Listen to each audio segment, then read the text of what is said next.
السلام علیکم and good evening, میں ہوں مہر بخاری۔ گزشتہ روز ایران کی جانب سے پاکستان کی فضائی حدود کی خلاف ورزی کرتے ہوئے پنجگور کے علاقے کوہ سبز میں 4 میزائلوں سے حملہ کیا گیا کہ جس میں 2 معصوم بچوں کی شہادت اور 3 بچوں کے زخمی ہونے کے بعد پاکستان نے انتہائی تحمل کا مظاہرہ کرتے ہوئے ایران سے سفیر واپس بلانے اور پاکستان کے لیے ایرانی سفیر کو واپس نہ آنے کا کہہ دیا۔ ترجمان دفتر خارجہ ممتاز زارا بلوچ کی طرف سے پالیسی بیان میڈیا بریفنگ کے دوران دیا گیا۔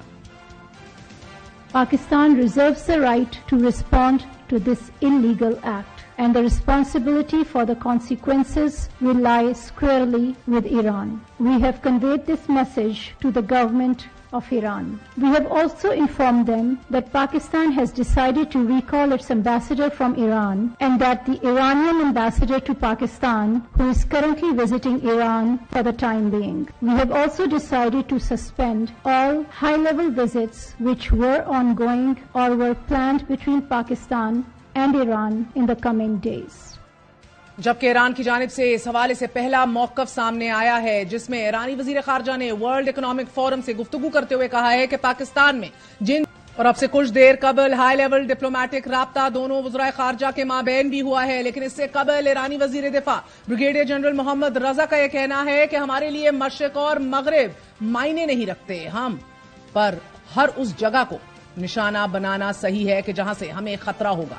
پاکستان کی جانب سے ایرانی حملے کو پاکستان کی خود مختاری کی بلا اشتعال اور کھلم کھلا خلاف ورزی قرار دیتے ہوئے کہا گیا ہے کہ بین الاقوامی قانون اور اقوام متحدہ کے چارٹر کے مقاصد اور اصولوں کے خلاف ہے۔ دفتر خارجہ نے ایران کے عمل کو غیر قانونی قرار دینے کے ساتھ ساتھ ناقابل قبول اور بلا جواز بھی قرار دیا، اور یہ کہ پاکستان اس غیر قانونی اقدام کا جواب دینے کا حق محفوظ رکھتا ہے اور نتائج کی ذمہ داری پوری طرح اسکوئرلی ایران پر عائد ہوگی۔ ترجمان نے مزید کہا کہ ہم نے یہ پیغام ایرانی حکومت تک پہنچا دیا ہے اور ہم نے ان تمام اعلیٰ سطحی دوروں کو بھی معطل کرنے کا فیصلہ کیا ہے جو آنے والے دنوں میں پاکستان اور ایران کے درمیان طے شدہ تھے۔ عالمی قوانین کے مطابق کوئی بھی 2 ممالک جب کسی تنازع میں الجھتے ہیں تو سفیر کی بدری اور اپنا سفیر واپس بلانے کو جنگ سے قبل انتہائی اقدام قرار دیا جاتا ہے، کیونکہ کسی بھی ملک کا سفیر دوسرے ملک میں فرسٹ سٹیزن کا درجہ رکھتا ہے۔ گزشتہ راز ایران کی طرف سے کیا گیا یہ حملہ پاکستان ایران سرحد سے تقریباً 60 کلومیٹر اندر کیا گیا، اور ایرانی میڈیا کی جانب سے دعویٰ سامنے آیا کہ ایران نے کالعدل تنظیم جیش العدل کے ٹھکانوں کو نشانہ بنایا ہے۔ ساتھ ہی جارحیت کو چھپانے کے لیے جیش العدل کی فیک اور جھوٹی سٹیٹمنٹس کا بھی سہارا لیا گیا، اور کہا گیا کہ حملے کے فوری بعد اسلامی انقلاب گارڈز نے بھی اس حملے کا جواز پیدا کرنے کے لیے جیش العدل سے منسوب ایک واٹس ایپ بیان ایشو کیا تاکہ یہ بیانیہ بنایا جا سکے کہ یہ حملہ واقعی جیش العدل کے کیمپ پر ہی ہوا تھا۔ لیکن یہاں یہ بات اہم ہے کہ جیش العدل ایرانی علاقے سیستین میں اور آپریٹ کرتی ہے اور ٹھکانے بھی وہی پائے جاتے ہیں۔ ایران کی جانب سے یہ حملہ ایک ایسے وقت میں کیا گیا جب پاکستان اور ایران کے درمیان سول اور ملٹری اشتراک میں اضافہ ہو رہا ہے۔ ڈیووس میں گزشتہ روز نگران وزیر اعظم انوار الحق کاکڑ اور ایرانی وزیر خارجہ کے درمیان ملاقات بھی ہوئی ہے۔ 2 دن قبل نگران وزیر خارجہ جلیل عباس کی افغانستان کے لیے ایران کے خصوصی نمائندے حسن کاظمی سے بھی ملاقات ہوئی تھی، جبکہ پاکستان اور ایران کے درمیان 2022 سے بارڈر مینجمنٹ کے حوالے سے جوائنٹ ورکنگ گروپ پہلے ہی کام کر رہا ہے۔ اس کے علاوہ پاکستان اور ایران کی بحری فوجیں مشترکہ مشقیں بھی کر رہی ہیں، اور ایسے میں چین نے بھی پاکستان اور ایران دونوں ملکوں کو تحمل اور برداشت سے کام لینے کی اپیل کرتے ہوئے کہا ہے کہ دونوں ممالک تحمل کا مظاہرہ کریں تاکہ خطے میں کشیدگی میں اضافہ نہ ہو، کیونکہ ایران اور پاکستان بڑے اسلامی ممالک اور ایک دوسرے کے قریبی پڑوسی ہیں۔ تقریباً 900 کلومیٹر طویل سرحد ہونے کے باوجود پاکستان اور ایران کے درمیان تنازعات وقتاً فوقتاً جنم لیتے رہتے ہیں۔ رواں سال اپریل میں ایران پاکستان سرحد پر 4 پاکستانی فوجی فائرنگ کے تبادلے میں شہید ہوئے۔ اس کے بعد جون میں جب پاکستان اور ایران کے درمیان 100 میگا واٹ بجلی کی ٹرانسمیشن لائن کا افتتاح کیا گیا تو ایک بار پھر ایران پاکستان سرحد پر فائرنگ کے واقعات ہوتے رہے، مگر پاکستان ایران تعلقات میں دہشت گردی کے علاوہ اسمگلنگ بھی اہم ترین مسئلہ ہے۔ ایرانی تیل اور ڈیزل، ایرانی ساختہ اشیاء اور تیسری انسانی اسمگلنگ، یہ تینوں اقسام دونوں ممالک میں مسائل کی وجوہات ہیں، جبکہ سب سے بڑا مسئلہ عدم اعتماد کا بھی ہے۔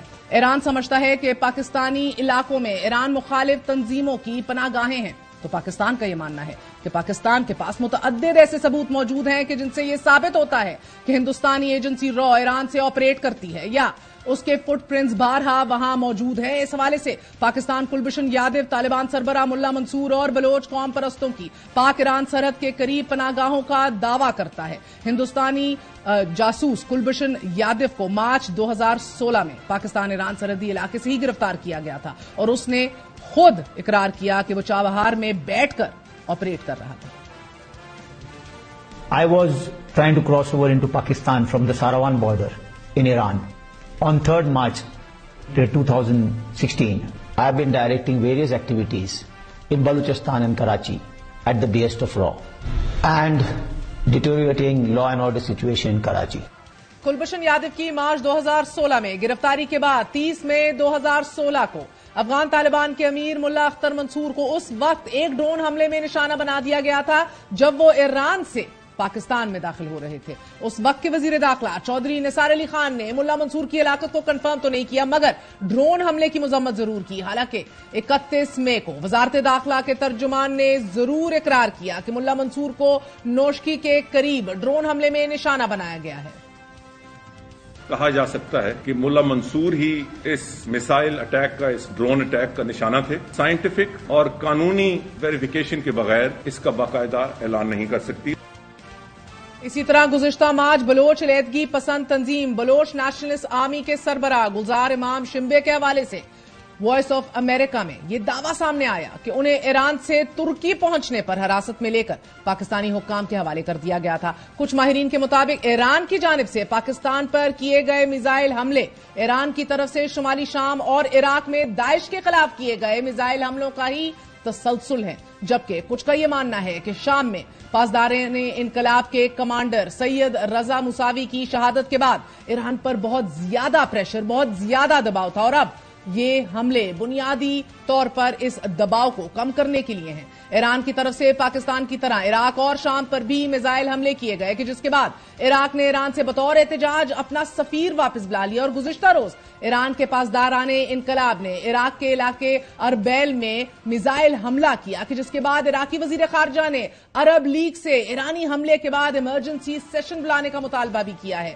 جبکہ ایران کا موقف یہ ہے کہ تہران دوسرے ممالک کی خود مختاری اور علاقائی سلامتی کا احترام کرتا ہے لیکن ایران کو یہ جائز حق حاصل ہے کہ وہ اپنی قومی سیکیورٹی کو لاحق خطرات کے انسداد کے لیے اقدامات کرے.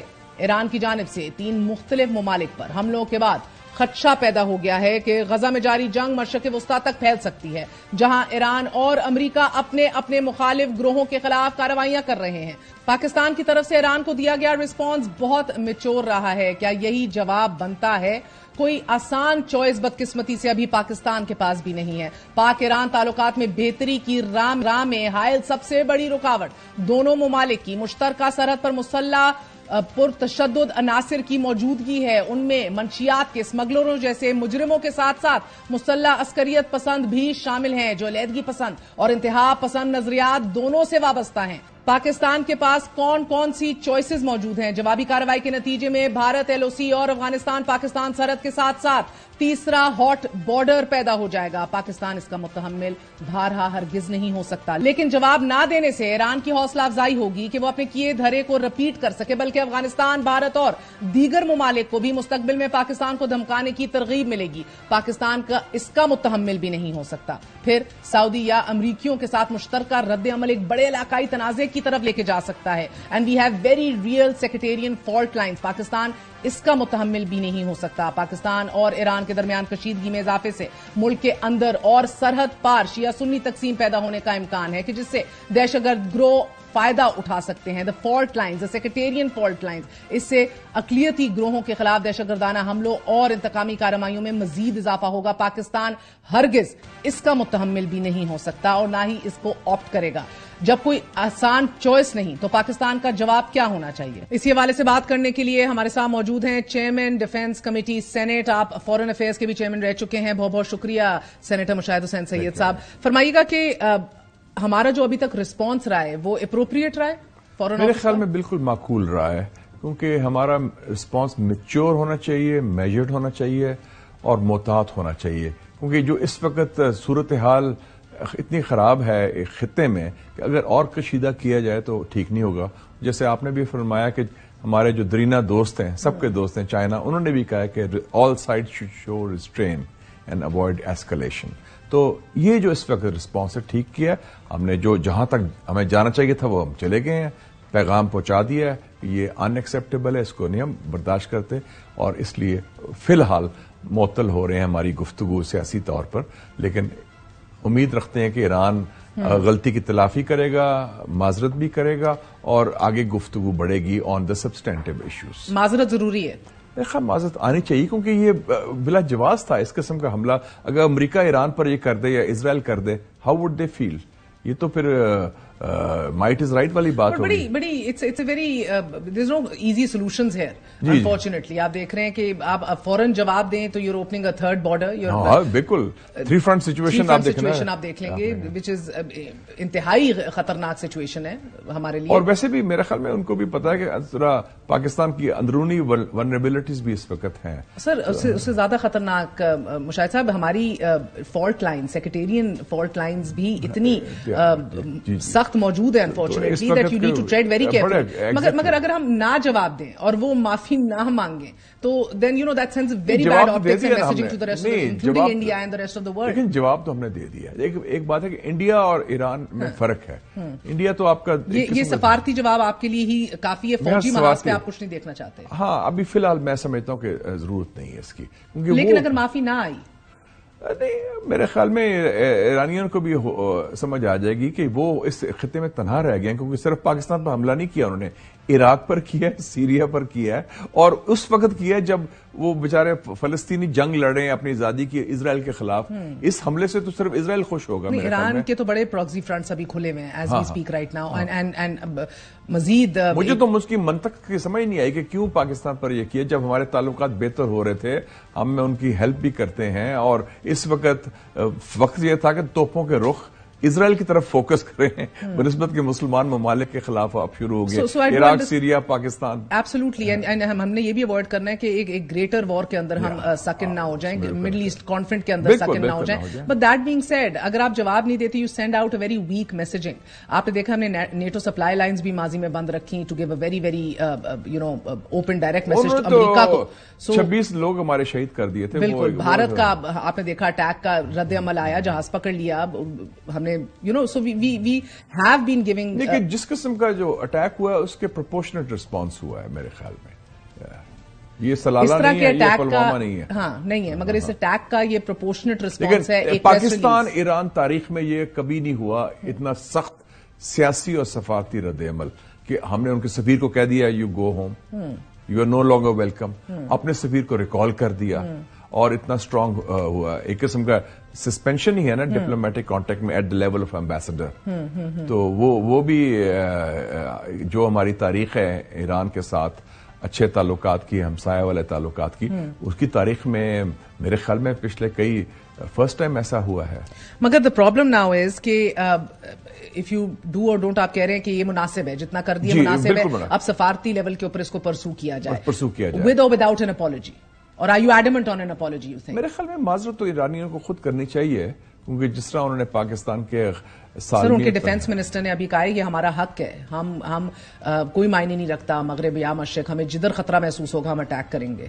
پھر کل کو اگر ہمارے لوگ شہید ہوتے ہیں, جیسے اپریل 2023 میں 4 ہمارے فوجی شہید ہوئے تھے, اور حملہ دہشت گردوں نے ایرانی سرزمین سے کیا تھا, تو کل کو اس کا پھر جواب بھی آ سکتا ہے 2-3 مہینے بعد. پھر فائدہ کیا ہوگا؟ وہ کارروائی تو ہم صلاحیت بھی ہے, ہمت بھی ہم کر سکتے ہیں. ہم نے ہندوستان جیسے ملک کو جواب دیا تھا. ایران کو یہ نہیں معلوم پہلے سے کہ ملیٹریلی بھی ہم تگڑے ہیں, ہم جواب دینے کی سخت بھی رکھتے ہیں. انٹرنل کمپلشنز ہیں, انہوں نے دیکھا نا ایک ہیٹرک کی ہے حملے کی مسلمانوں کے خلاف, عراق, سیریا, پاکستان, اور یکے بعد دیگری 24 گھنٹے میں کیا. سر آپ جواب نہیں دیتے تو آپ اپنے آپ کو عراق اور سیریا کے لیول کے اوپر لا رہے ہیں نا. جواب ضروری یہ نہیں ہوتا کہ ترکی بترکی ٹٹ فار ٹیٹ. جواب تو اگر انہوں نے وہ جواب حماقت کی ہے تو ہم اسی قسم کی حماقت تو نہ کریں نا. ہم نے جواب دے دیا ہے. سفارتی یا سعودیز یا امریکیوں کے ساتھ کوئی مشترکہ بھی اگر ہم اس طرح کوئی اگر دیکھیں نا, بیکاز یہ بات ہو رہی ہے کہ بھائی lot of jingoism out there, lot of people are wanting کہ بھئی کوئی کامن سینس کی بات ہے, اور saner's cool mind should prevail. جو حالات ہیں آپ نے دیکھا کہ جب ایون سعودی عربیہ پہ حملہ ہوا تھا 2017 میں 40% آئل پروڈکشن ختم ہو گئی تھی, انہوں نے کوئی جنگ تو نہیں ڈکلیئر کی تھی. There are different ways of responding. اور وہ Does it make it more complicated کہ ہمارے پاس ایک مینڈیٹڈ گورنمنٹ نہیں ہے right now when this happens? I mean, you don't even have an interior minister, but نہیں وہ اتنا نہیں ہے, وہ ریاست کا رسپانس ہوتا ہے اور جو رسپانس چاہے مینڈیٹ گورنمنٹ بھی ہوتی تو وہ رسپانس کرنے والے تو وہی لوگ ہوتے ہیں, اور رسپانس یہی ہونا تھا. میرا نہیں خیال کہ کوئی فرق ہونا تھا رسپانس میں. سو جیش عدل کے حوالے سے, جندولہ کے حوالے سے بھی بڑی ریزرویشنز ہوئی ہے, بٹ ہمارا ایک پورا ماضی ہے. ہم نے ابتدائی میں بتایا کہ ہمارے کلبھوشن یادو چابہار سے نکلا ہے, ادھر سے آپریشنز کر رہا تھا. مارچ 2015 میں دیکھیں نا, جندولہ کا جو آپ بات کرتے ہیں ایک زمانے میں تھا ادھر, نو ڈاؤٹ, لیکن وہی جندولہ کا جو ہیڈ تھا عبدالحمید نکل کے جا رہا تھا تو پکڑا گیا. عبدالحمید ریگی ہم نے خود پیش کیا تھا 2008 میں جی, 7-13 اور اس کے ساتھی تھے اور سب کی پھانسی ہو گئی تھی. گڈ فیتھ میں ہم نے 2008 میں یہ میٹر آف ریکارڈ ہے ہم نے کیا تھا. اور مجھے یاد ہے جب میں مسلم کا ایڈیٹر تھا, جیسے اب آپ جرنلسٹ ہیں, 1984 میں جنرل ضیاء کا دور تھا, ان کو کہا گیا کہ یہ آپریشن کریں ایران کے خلاف. امریکنز نے کہا, ہم نے ریفیوز کیا تھا انہوں نے, حالانکہ افغان جہاد کا ہم حصہ تھے. پھر 1987 میں ایران نے ایک ہٹ اسکواڈ بھیجا تھا, یہ بڑے کم لوگوں کو پتا ہے. وہ آیا کراچی میں, مجاہدین خلق کا ایک اڈا تھا, اس میں 5-6 لوگوں نے ان کو مارا. دے ور اریسٹڈ. جنرل ضیاء کا دور تھا, انہوں نے کہا کہ اس کو keep it low. We kept a lot of it under wraps. ہاں, تو یہ کوئی 4-5ویں دفعہ ہوا ہے, تو ہم نے رسپونڈ نہیں کیا اور ہم نے کہا ان کو ایسے واپس کر دیں. تو ہم نے ایک گڈ فیتھ کا مظاہرہ کیا. باقی دیکھیں جائے ان کے ہاں بھی ایک سپیس ہے, ان گورنڈ سپیسز, جہاں پاکستان مخالف دہشت گرد ہیں. ہمارے ہاں بھی کبھی کبھی ایسے قوتیں ہیں جو ایران دشمن ہیں جو آپریٹ کرتی ہیں. ہم نے کوشش کی ان کو ختم کرنے کی. تو مقصد تو یہ ہے کہ جو روٹ کاز ہے اس کو ختم کیا جائے, and that is the way forward. لیکن یہ جو ایرانیوں نے کیا ہے کہ وہ پاکستان پر چڑھائی کر دی ہے, and no proofs, no names, no, اور وہ بیچارے بچے کو شہید کر دیا ہے اور ایک دم وہ کیا ہے, تو وہ تو دوست تو ایسا نہیں کرتا. دوست تو ویسی گنتی کے رہ گئے ہیں, ایران کے پاس تو ہے ہی نہیں. مگر ایسے ماحول میں سر یہ IGRC اور را کے درمیان کتنی دیکھیں نا, ایران میں ہر جگہ ہوتی ہے اسٹیبلشمنٹ. ایران کی بڑی پاورفل اسٹیبلشمنٹ ہے اور ایک پاورفل ڈیپ اسٹیٹ ہے جو ایک سسٹم کے باہر آپریٹ کرتی ہے, اور وہ ہے اسلامک ریولوشن گارڈز کور, IRGC جیسے آپ نے کہا. اور وہ ریولوشنری گارڈز ہیں, پہلے قاسم سلیمانی تھا, اس کو خیر امریکہ نے ان کو مار دیا. تو اب یہ جو ہیں یہ is a state within a state. اور مجھے لگتا ہے بڑی عجیب بات ہے کہ 1 گھنٹہ پہلے فارن منسٹر مل رہا ہے ہمارے پرائم کو خوشگوار ماحول میں, اور اس کے بعد حملہ ہو جاتا ہے. تو یہ تو کوئی لگتا ہے کہ ان کی ڈیپ اسٹیٹ کا کوئی ٹریگر ہیپی آپریشن ہے, جہاں انہوں نے عراق میں کیا, ادھر کیا, کہ جو مرضی چاہے کر دیں. لیکن ڈیپ اسٹیٹ بھی ہے, انڈر دا سسٹم تو ہے نا, ان کے ریبر اور ان کے کنٹرول میں ہے. تو اس قسم کے جو ایکشنز ہیں وہ تو ایرانی انٹرسٹ کے خلاف جاتے ہیں. But does IRGC and RAW have a working relationship? I'm sure they must have.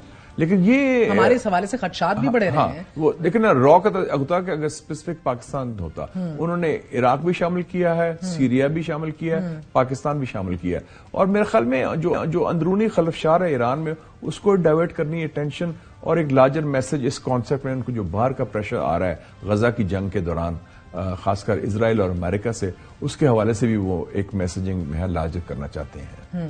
And ہم اپنے آپ کو ریفرین کرنے کے لیے کہ ہم ایک بڑی ریجنل وار میں نہ گھسیٹا جائے, اس کے لیے ہمیں یہ نہ ہمارے انٹرسٹ پہ ہے نہ خطے کے انٹرسٹ میں ہے, یا بصورت دیگر اگر بیٹر سینس ڈزنٹ پریویل. ہاں جی بالکل. سفارتکاری سے آپ کو وہ ریزلٹ نہ ملیں کہ معافی بھی آئے, ریکگنائز ہو کہ یہ تجاوز کیا ہے, ہم نے سوورنٹی آپ کی پامال کی ہے. بصورت دیگر will we be compelled to take action, because آج فارن آفس کی طرف سے کہا گیا دیٹ ہمارا حق ہے, اور اب اس کے بعد جو بھی نتائج ہوں گے اس نتائج کی مکمل ذمہ داری اسکوئرلی جو ہے وہ دانش مندی سے ایکٹ کرنا ہے.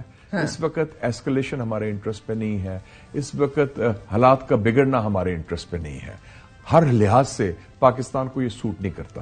ہم نے میسج کلیئر دے دیا ہے, ہم نے ان کو سنب بھی کر دیا ہے, ڈپلومیٹک اور پولیٹیکل رسپانس دے دیا ہے.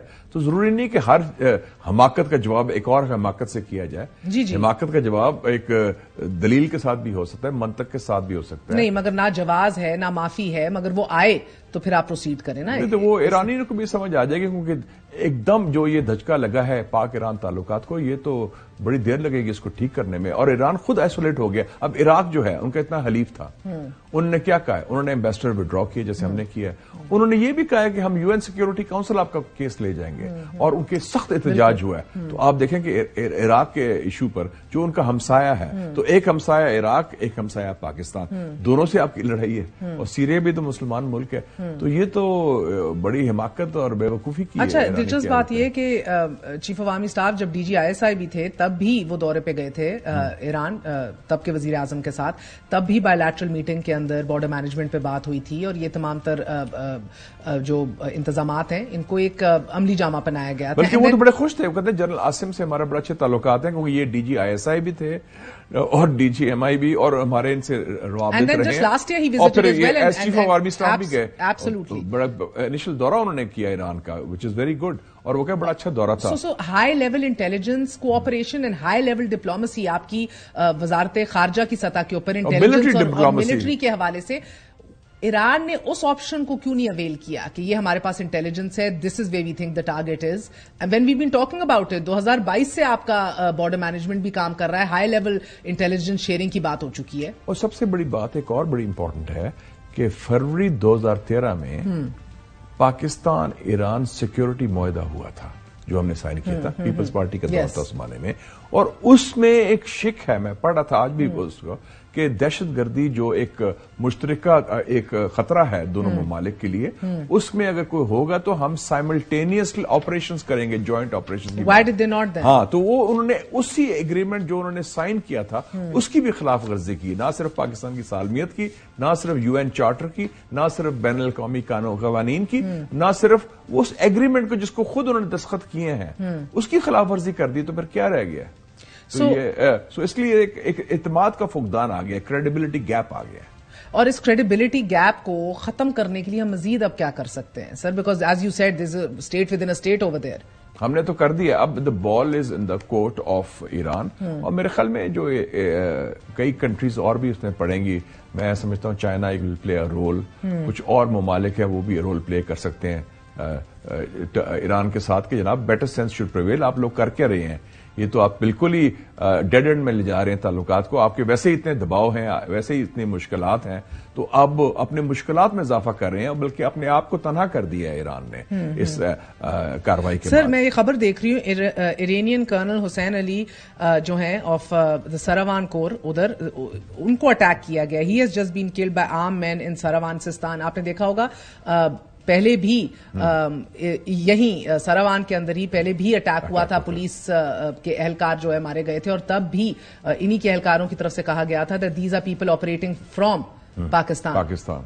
So I mean there is the trust deficit has already been there. They have been compelled to take action because they feel کہ اس کے اوپر کام ہو نہیں رہا نا. میں آپ کو بتاتا ہوں کہ ایران میں 2-3 سال سے سیکیورٹی کے حالات بگڑ رہے ہیں. میں 2 مثالیں دیتا ہوں آپ کو, کہ جب قاسم سلیمانی کا برسی ہوتی ہے کرمان میں, ان کے اپنے شہر میں, اپنے قبر کے قریب, تو ایک بہت بڑا بلاسٹ ہوتا ہے. اور وہ کون کلیم کرتا ہے؟ Islamic State of Khorasan, Afghanistan. حملہ انہوں نے سیریا کیا, کلیم انہوں نے کیا, نمبر 1.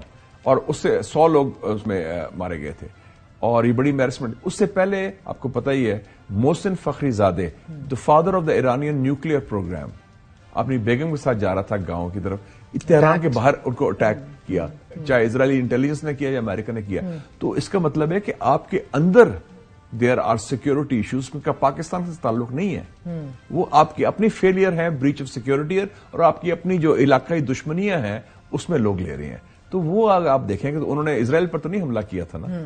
اور جب قاسم سلیمانی نے کو مارا گیا ڈرون کے ساتھ, جو ان کا number 2 after remember, he was number 2, he was آپ کا ریسپانس کیا ہوا تھا؟ تو وہ تو بڑا میوٹڈ ریسپانس تھا ایران کا. سو آپ کو لگ رہا ہے حملوں کی وجہ یہ تو نہیں کہ ایران پر پاسداران انقلاب کے جنرلز کی ہلاکتوں کا بھی مزید بہت زیادہ پریشر ہے, دباؤ ہے,